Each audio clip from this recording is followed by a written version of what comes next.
বুধবার হজরত শাহজালাল আন্তর্জাতিক বিমানবন্দরের ভিআইপি টার্মিনালের সামনে তখন চলছে অপেক্ষা। শিলংয়ে ঘরের মাটিতে শক্তিশালী ভারতের ঘাম ছুটিয়ে দেওয়া বাংলাদেশ ফুটবল দল দেশে ফিরবে যে। খানিক বাদে বেরিয়ে আসতে দেখা গেল হাভিয়ার কাবরেরাকে। সাথে সাথেই দেখা মিলল বাংলার ফুটবলের রাজপুত্র হামজা চৌধুরীর।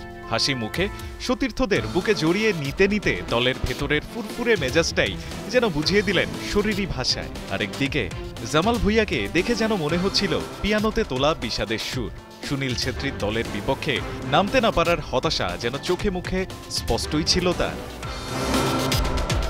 তবে আনন্দ বেদনার এই সুরের মাঝেই ভারতে গিয়ে প্র্যাকটিস মাঠসহ লাগেজ নিয়ে হওয়া প্রতিটি নাটক যে তখনও ভোলেনি বাংলাদেশ দল, তার সুর টের পাওয়া গেল দলের ম্যানেজার আমের খানের গলায়। স্পষ্ট জানালেন ফিরতি লেগে কড়ায় গন্ডায় এর হিসেব মেলাবে বাংলা। না, আমার যেটা হলো যে ওদের যে এলজিএস যারা আছে, যারা যে কাজগুলো করেছে, আমি আমার বিএফএফকে বলেছি যে আমার এলজিএস যেন ওর থেকে শিক্ষা নিয়ে এর চেয়ে বেশি করে। পরক্ষণেই ফিরল ইতিবাচকতার সুর।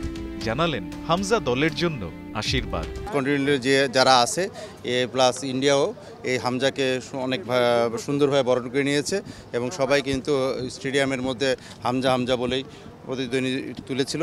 ভারতের বিপক্ষে ম্যাচে স্ট্রাইকারদের একের পর এক সুযোগ মিস করা নিয়ে হয়ে গেলেন ডিফেন্সিভ। আসলে স্ট্রাইকার বলতে তো না, একটা হলো জনি আর একটা হলো হৃদয়, যেটা করেছে সেটা মিডফিল্ডার হিসেবেই তারা ছিল। তো এখন সুযোগ আসবে, সুযোগটা কাজে লাগাতে হবে। সুনীল ছেত্রীর দলকে দেশের মাটিতে হারানোর প্রত্যয় থাকলো সাবেক এই ফুটবলারের গলায়।